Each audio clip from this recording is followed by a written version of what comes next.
Hi everyone, in this video, we will show you how to link your PayPal in YouTube. First, open YouTube on your PC and make sure you're signed into your account.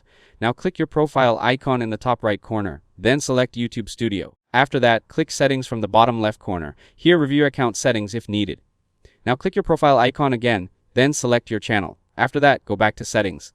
Now click Billing and Payments from the left side menu. Here, find the option that says Quick Purchase is disabled. Then click Enable next to it. Now verify your identity when prompted. Depending on your device, you may be asked to scan your fingerprint, enter your password, or complete another security check.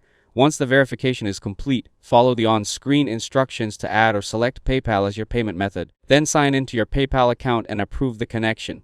After that, wait for the confirmation message showing that your PayPal account has been linked successfully. Finally, your PayPal account will be available as a payment method for eligible YouTube purchases and services. If this video helped you out, don't forget to leave a like and subscribe to the channel. Thanks for watching, and I'll see you in the next one.